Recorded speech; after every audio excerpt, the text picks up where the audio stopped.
Bom dia, pessoal. Na aula de hoje a gente vai começar a estudar as instalações prediais, tá? Instalações prediais são todas as instalações hidráulicas, né, que a gente tem dentro das edificações ou de residências, né? E a gente vai começar estudando o principal deles, né, que seria o sistema de distribuição de água fria.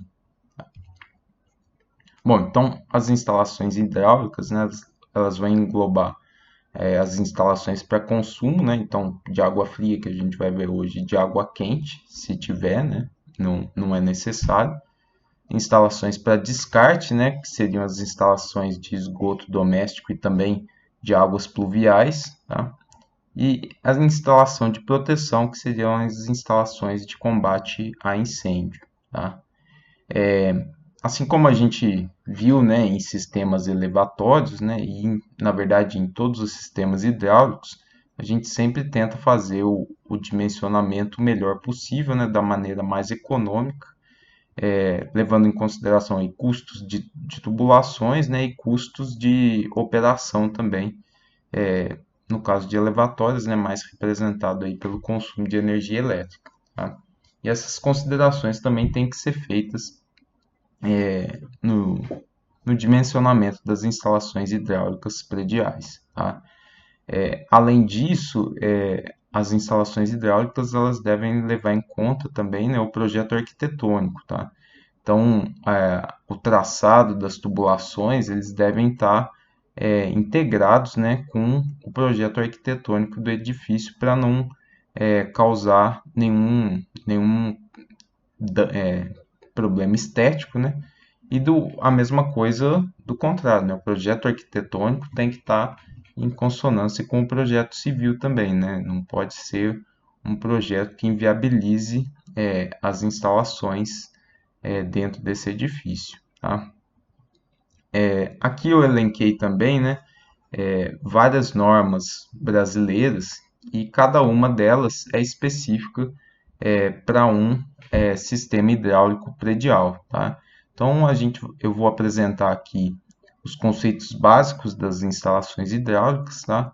Mas quando vocês precisarem de alguma informação mais específica, forem realmente fazer um projeto de instalação predial, tá? Eu recomendo que vocês busquem informações mais detalhadas em cada uma dessas normas, beleza? Bom, então o que é o nosso sistema de água fria? Ele engloba, né, todo o conjunto de tubulações, equipamentos, reservatórios e dispositivos, né, destinados ao abastecimento dos aparelhos hidráulicos da edificação, tá? Mantendo a quantidade e qualidade suficiente necessários. Ou seja, né, as nossas instalações aí, as nossas tubulações, elas têm que fornecer uma vazão suficiente para atender o equipamento, com uma pressão também suficiente para que esse equipamento funcione adequadamente. Tá? Cada equipamento tem uma pressão mínima de trabalho, tá? E a gente tem que garantir essa pressão mínima em cada um desses equipamentos. Tá? Bom, a gente pode dividir aqui, olhando essa figura, né, a instalação hidráulica predial em duas partes principais, né? Uma que é parte da concessionária, tá? Que seria esse ramal predial aqui, que é conectado à adutora principal de água tratada, tá? E o cavalete com o hidrômetro, tá? Esses dois componentes aqui, eles são de responsabilidade da concessionária, né? Então, quando você for construir uma casa ou um edifício, né? Você pede para a concessionária de água, né? Você tem que passar uma estimativa do seu consumo de água, né? Ou do número de habitantes que vai ter nesse edifício, né? Para eles verificarem a capacidade de atendimento desse ponto, tá? Tendo capacidade, eles fazem esse ramal predial aqui para vocês e também a instalação do cavalete, tá? A partir daqui é tudo de responsabilidade do engenheiro, né, que vai fazer o projeto, de fazer o dimensionamento das tubulações, tá? E aí a gente tem diversos equipamentos aí que a gente vai ter que dimensionar, tá? Aqui eu elenquei vários deles, né? Então a gente tem um reservatório, a gente pode ter um reservatório inferior e outro superior, tá? que é basicamente as duas funções principais dele seriam atender às variações de demanda ao longo do dia, né? E atender situações emergenciais aí, né? Como interrupção de água da concessionária ou então o combate a incêndio, tá? O reservatório ele tem um ladrão, né? Que é para evitar o extravasamento dele, né? Então esse ladrão ele é conectado normalmente ao sistema de drenagem pluvial, tá? Para a gente descartar essa água de maneira adequada. O reservatório ele tem que ter também uma válvula de descarga para efetuar a sua limpeza periódica, né? O cavalete, como eu falei, ele abriga o hidrômetro, né? E ele é de responsabilidade da concessionária. O próprio hidrômetro, que ele vai medir o volume de água, né? E aí, de acordo com o tamanho do edifício, né? Esse hidrômetro ele tem algumas especificações que aí a concessionária vai escolher de acordo com o consumo, né? Esperado. O ramal predial, né, que é o encanamento entre o sistema de distribuição principal e o hidrômetro, que também é de responsabilidade da concessionária, né? E aí vem as tubulações, né, os componentes que são de responsabilidade do edifício, né? O alimentador predial é o encanamento que ele está conectado logo após o hidrômetro, né, e conduz a água até o reservatório principal. Tá? O barrilete seria um conjunto de tubulações conectadas ao reservatório para fazer a retirada de água.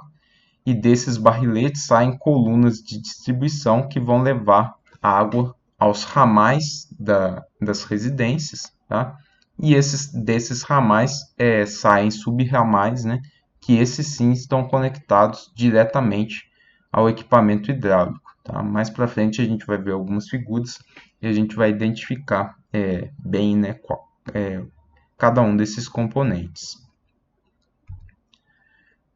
Bom, então o ramal predial, né, como eu falei, é de responsabilidade da concessionária. A gente tem que informar ou a vazão esperada, né, de consumo do local, ou então o número de habitantes esperados, tá, que vão morar ali, né, para eles terem uma ideia do consumo que vai ser feito ali. Tá? O hidrômetro também, né, é importante para a gente, dentro do edifício, prever onde que vai ser feita a instalação desse cavalete, tá? Para a gente facilitar a leitura pela concessionária, tá? E de preferência a gente é interessante também num edifício, né? Eu não vou entrar muito no mérito disso, mas fazer, além da medição global, né, do edifício, fazer um projeto com a medição individualizada em cada apartamento, se for o caso, tá? Existem algumas cidades que já é obrigatório fazer isso por lei, tá? Fazer essa medição individualizada em prédios novos, tá? Mas se não tiver, é recomendável que o hidrômetro seja instalado em cada apartamento, até porque já existem algumas pesquisas, né, que indicam que isso faz com que o consumidor tenha uma responsabilidade maior na hora de consumir a água, né, e isso faz com que o consumo global se reduza, né, e é um fator importante aí para o meio ambiente. Tá? Então, como eu comentei, né, o hidrômetro ele vai ser escolhido pela concessionária de acordo com o, o volume consumido. Tá? Os mais comuns são os do tipo volumétrico, tá? Que ele tem uma câmara que se enche e ele vai contando quantas vezes essa câmara se enche. Tá? Tem os taquimétricos ou velocimétricos, né, que tem uma roda, tipo uma turbininha aqui que fica girando, contando, e aí através do número de giros dado, né, ele sabe o volume. E em grandes consumidores, né, a gente tem medidores de vazão eletrônicos, né, que são mais precisos, tá? Então, como um volume é muito grande, qualquer pequeno erro que eles tenham financeiramente um erro importante para a concessionária. Tá? E aqui eu coloquei também, né, as classes, né, sensibilidade. tudo isso já é escolhido pela concessionária.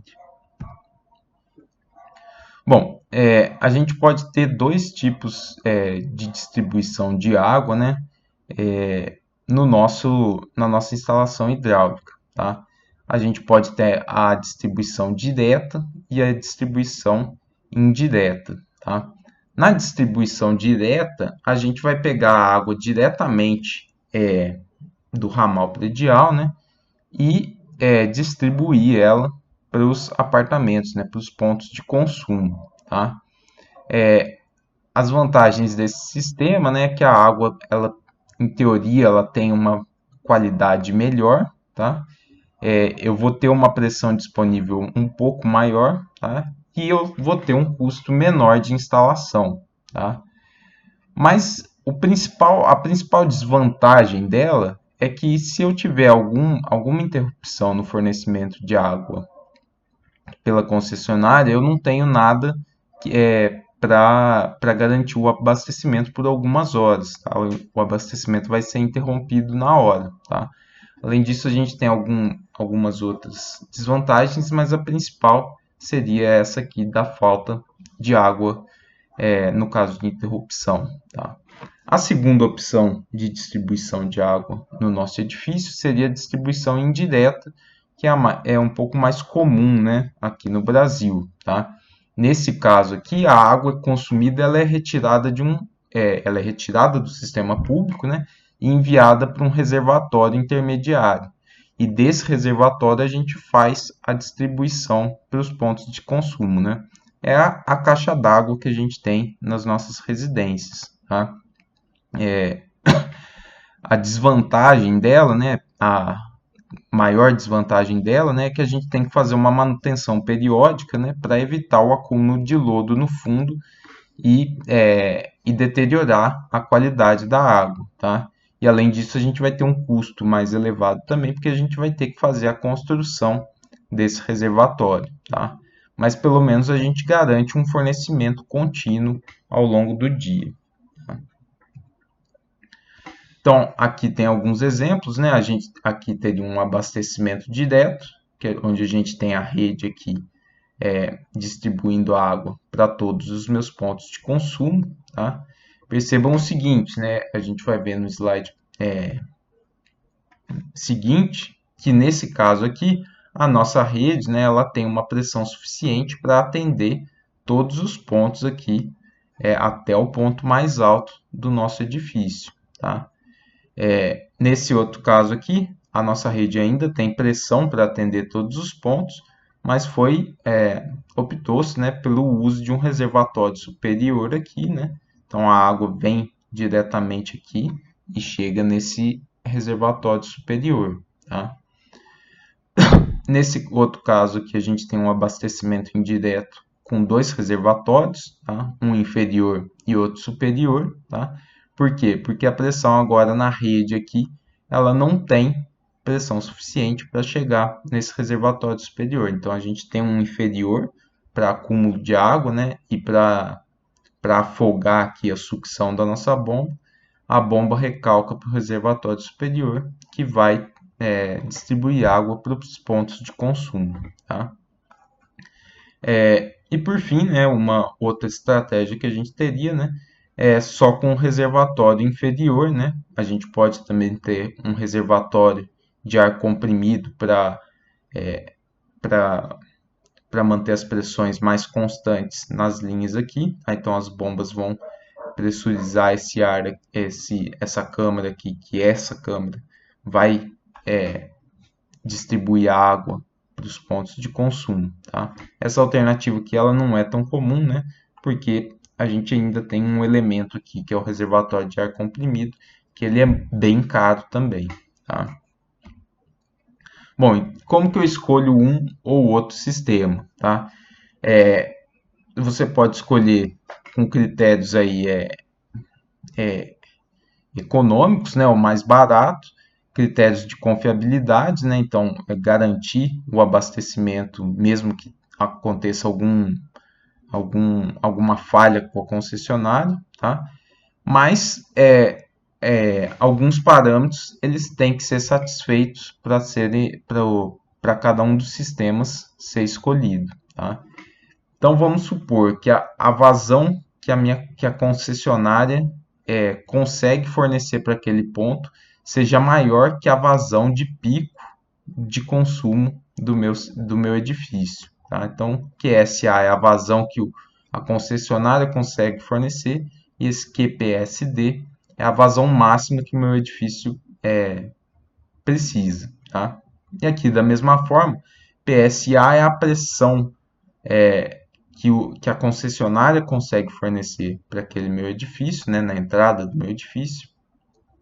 E pressão PC, né, é a pressão que eu precisaria para atender o meu ponto crítico, tá? O meu ponto crítico, né, ele é sempre aqui o ponto mais alto no meu edifício, tá? Ele está o mais distante, né, possível da minha rede de água da concessionária e ele é o mais alto, tá? Então ele tem a perda de carga mais elevada e também o desnível geométrico também mais elevado, tá?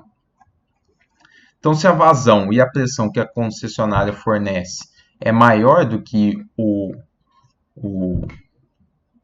a vazão e a pressão críticas do meu sistema, eu posso ter um sistema direto, tá? Ou um sistema indireto com reservatório superior, ambos sem necessidade de uma bomba, tá? Intermediária. Tá? Bom, se eu tiver se a vazão da concessionária for inferior à vazão máxima, mas a pressão for superior à pressão crítica, eu posso ter um sistema indireto com um reservatório superior sem a necessidade de bomba. Porque a pressão aqui ela vai garantir que a água consiga chegar no meu reservatório superior, tá?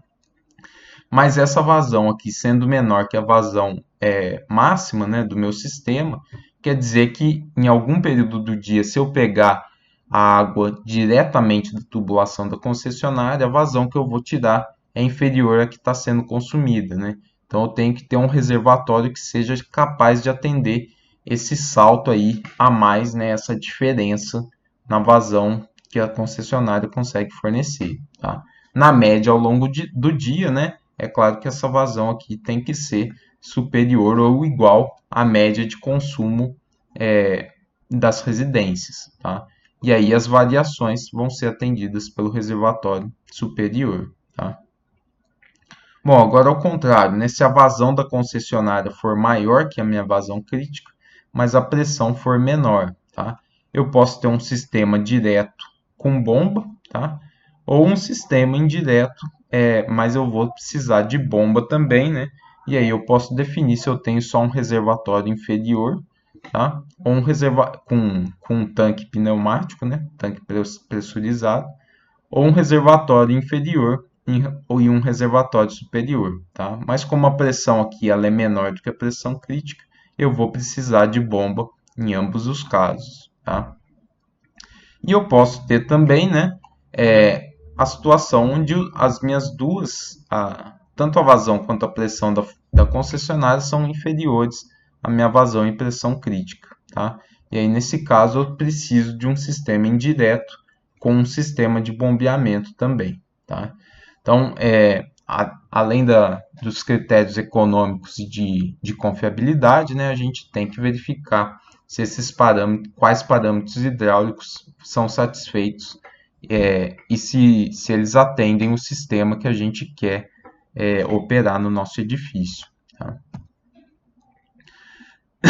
Bom, para a gente fazer o dimensionamento do sistema hidráulico, a primeira coisa que a gente tem que fazer é calcular o consumo de água total desse edifício. Tá? Ele normalmente é feito através da taxa de ocupação, né? Ou então, por exemplo, num shopping se estima, né, quantas pessoas vão circular por metro quadrado, tá? E esses parâmetros eles são tabelados, né? A NBR lá, ela tem tabelas específicas para isso. E a gente tem que calcular esse consumo total, né? Então a gente tem um consumo específico e a gente multiplica pelo número de pessoas estimados que a gente vai ter, tá?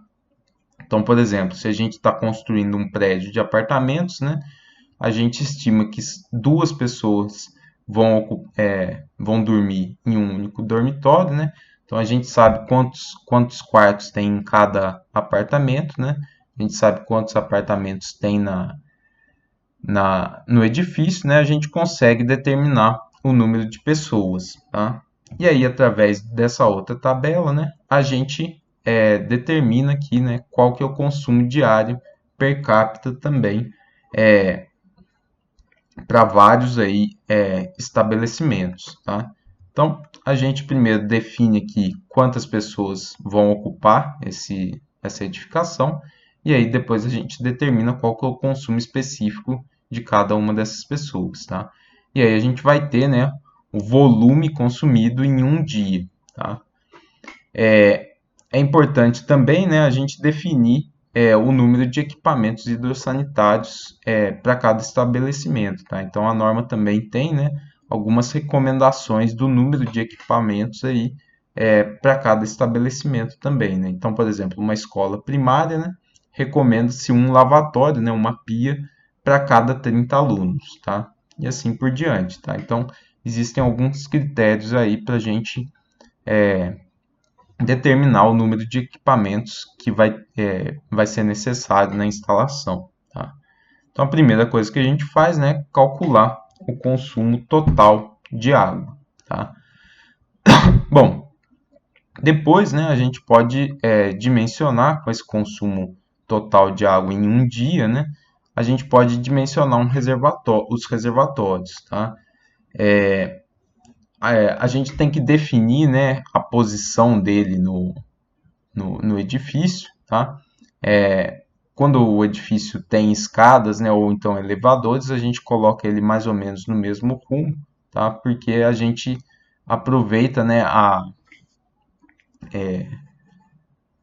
estrutura, né, que é mais reforçada para apoiar eles, tá? Uma outra recomendação que é feita, né, se o reservatório é de grande dimensão, né, superior a 2.000 litros, tá? Normalmente a gente faz ele compartimentado, né, para a gente poder fazer manutenções periódicas, né? Então, se a gente quiser limpar esse aqui, a gente esvazia, mas o outro ainda consegue atender o nosso edifício, tá? E como eu já comentei, né, o inferior ele é utilizado para para armazenar água que vai atender as variações de consumo, né, e garantir o funcionamento das bombas. E o superior ele é utilizado para armazenar água que vão atender também as variações de consumo, tá? E situações emergenciais também de combate a incêndio, tá? E como que a gente escolhe o volume, né, desse reservatório, tá? A capacidade mínima que a gente recomenda é que ele seja igual ao consumo em 24 horas, tá? Então, aquele consumo que a gente calculou global, né, do edifício em um dia, ele vai ter que ser, no mínimo, o volume do reservatório, tá? Por que isso? Exatamente porque se a concessionária interrompeu o abastecimento, eu garanto que eu tenho volume de água para continuar abastecendo pelo menos 24 horas o meu edifício, tá?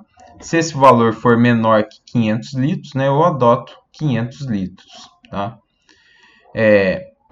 A gente vai ter que prever a reserva de incêndio também, tá? A gente vai ver como calcular isso, mas uma recomendação mais geral é que seja 20% do consumo diário, tá? Então, esse valor em 24 horas mais 20%, tá? Em casos de shoppings ou grandes instalações industriais também, se tiver um sistema de ar-condicionado centralizado, prevê o uso também para esses ares condicionados, né? Se eles não tiverem um reservatório específico, tá? E essa capacidade máxima, né, deve garantir a qualidade da água, né? Ou seja, a água tem que circular dentro desse reservatório, né, porque a água parada ela vai criando um lodo, né, e vai perdendo a qualidade, tá? E uma recomendação, né, quando a gente tem dois reservatórios, um inferior e outro superior, é colocar 60% do volume calculado no inferior e 40% no superior, tá? Exatamente para não causar uma sobrecarga na estrutura do edifício, tá? Bom, o que a gente tem que fazer agora, né? Opa, desculpa. O que a gente tem que fazer agora é dimensionar a nossa rede de distribuição interna do nosso edifício, tá? Então, a gente vai ter que fazer o traçado deles, né, e dimensionar todos os componentes aqui que eu já mencionei anteriormente, tá? Então, o ramal interno ele vai conduzir a água até o nosso reservatório, tá? Então, a gente teria uma tubulação que não está aparecendo aqui, que viria até esse reservatório, tá? O barrilete são as tubulações que conectam os reservatórios às colunas. Nesse caso aqui, a gente só tem uma coluna, que seria essa coluna 3 aqui, né? Que é a coluna de distribuição, que vai conduzir a água do barrilete até o ramal, tá? A gente poderia ter uma tubulação intermediária aqui, que seria o barrilete, né? E dela saindo várias colunas, né? É comum a gente fazer isso num edifício, né? Por exemplo, para dividir os lados de um prédio. Cada um é alimentado por uma coluna, né? E essas colunas saem de um barrilete conectado do reservatório, tá? Então, a coluna de distribuição, né? Dela vão sair os ramais aqui, né? Então, toda essa linha aqui inferior é um ramal, tá? E os subramais são essas pequenas conexões aqui, né? Que vão se conectar aos diversos equipamentos hidráulicos, né? Então, ducha higiênica, lavatório, chuveiro e assim por diante. Todos esses aqui são os subramais, tá? Bom, então o ramal predial é definido pela concessionária, tá? O alimentador predial, ele tem o mesmo diâmetro do ramal predial, tá? A gente só tem que verificar o diâmetro mínimo dele, tá? Se o sistema for direto, né, a gente vai utilizar o método máximo, método do consumo máximo provável que a gente vai ver a seguir, tá? Se ele for um sistema indireto, a gente utiliza a velocidade média aqui, a vazão média, né, ao longo de um dia, né? Então, a gente pega o consumo total ao longo de um dia, né? Divide aqui pelo número de segundos e a gente tem a vazão do alimentador, tá? E aí a gente verifica aqui, né, qual que é o diâmetro que a gente tem que adotar, né, para atender essa vazão que a gente calculou, né, respeitando aqui os valores de vazão máxima para cada um dos diâmetros, tá? Bom, o extravasor do reservatório ele tem que ter um diâmetro imediatamente superior ao do alimentador predial, tá? Sem uma instalação de bombeamento ou exatamente a tubulação de recalque, se for um sistema com bombeamento, tá? A tubulação de limpeza de descarga do reservatório, né? Ele é dimensionado, né, para que a limpeza, para que o esvaziamento do reservatório seja feito num tempo máximo, né, de 2 horas, tá? Considerando 2 horas, então a gente define aqui qual que é o tempo que a gente quer, né, esvaziar o reservatório, tá? Tendo essa limitação aqui, a gente consegue definir a área do tubo de limpeza, tá? Esse coeficiente aqui de descarga, né, a gente costuma utilizar ele como 0,6, tá? Então a gente tem essa limitação aqui de tempo, né, tem que ser menor que 2 horas, tá? E a gente tem uma limitação aqui de diâmetro também, né? O ideal é que ele seja superior a 32 milímetros para não ter nenhum risco de entupimento, porque como é uma tubulação de limpeza, ela vai estar no fundo do reservatório, né? Todas as partículas vão se acumular ali para serem descarregadas. Bom, a tubulação de recalque, né? Se o nosso sistema for direto ou indireto com um sistema de bombeamento, a gente tem que, primeiramente, né, escolher a bomba, tá? E a vazão mínima que ela tem que ter, né, em 1 hora, deve ser no mínimo de 15% do consumo diário, tá? Ou seja, a vazão em metros cúbicos por hora, né, tem que ser 15% do consumo diário, tá? É claro que a gente pode variar isso, né, de acordo com o número de horas que a bomba vai operar, tá? Se ela for operar só 2 horas por dia, né, a vazão por hora dela, né, é 50% do consumo diário, tá? Que é o mais usual de ser adotado, tá? Mas a gente tem algumas recomendações aqui, né, para cada tipo de estabelecimento, né? De novo, lá na NBR, né, tem essas informações um pouquinho mais detalhadas, tá? Então a gente consegue definir a vazão que a bomba vai precisar, né, de acordo com esse número de turnos, né? Então, por exemplo, para apartamentos residenciais, né, eu vou operar em 3 turnos de 1 hora e meia, eu vou operar só 4 horas e meia. Tá? Então, a vazão da minha bomba, né, vai ser o consumo total dividido por 4,5 horas. Tá? Então, eu consigo escolher a vazão da minha bomba. Tá? E como que eu dimensiono a tubulação de recalque? Exatamente como a gente viu lá na aula de dimensionamento econômico, tá? A gente vai utilizar a fórmula de Forchheimer, né? Porque ela permite que a gente entre aqui com o número de horas de operação da nossa bomba, tá? Então a gente vai calcular esse diâmetro, né? Provavelmente vai dar um valor quebrado, a gente escolhe o imediatamente superior, tá? E a mesma coisa com o diâmetro da sucção, tá? É claro que a gente pode fazer também a verificação da altura de sucção, né? Para ver se a bomba não vai cavitar. Se for o caso, aumentar um pouquinho o diâmetro, né? Da tubulação de sucção.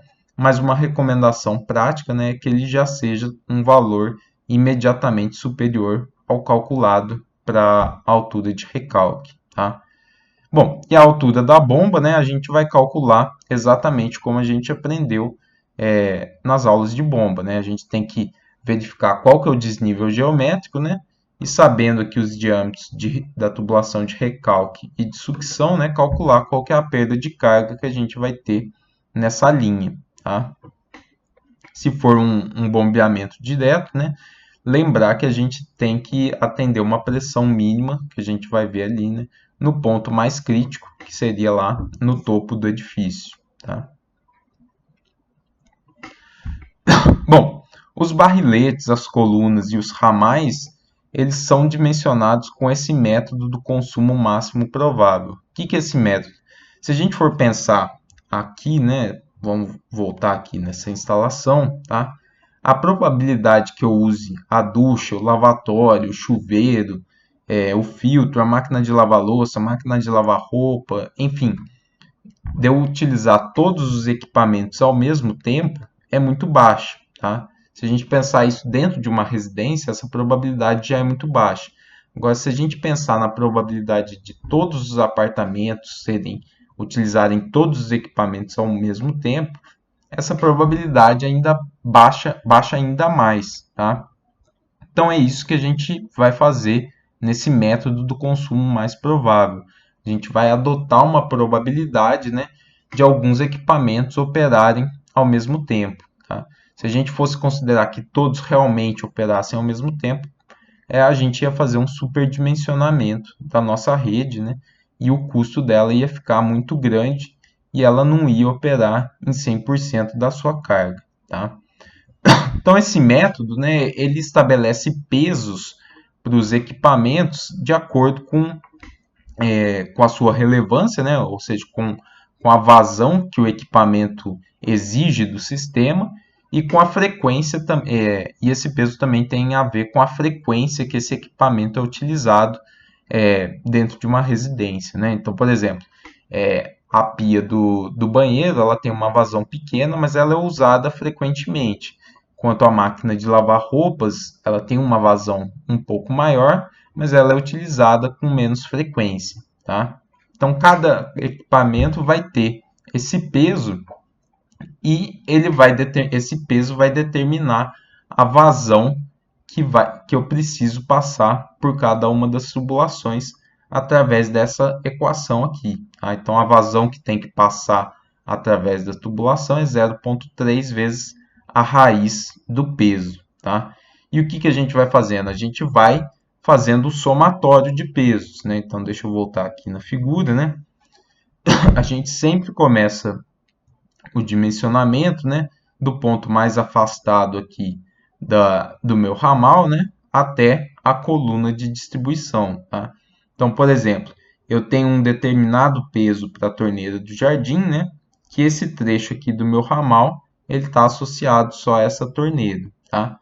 Esse segundo trecho aqui, eu tenho que passar uma vazão que seja capaz de atender a torneira do jardim, mas também ao tanque aqui, tá?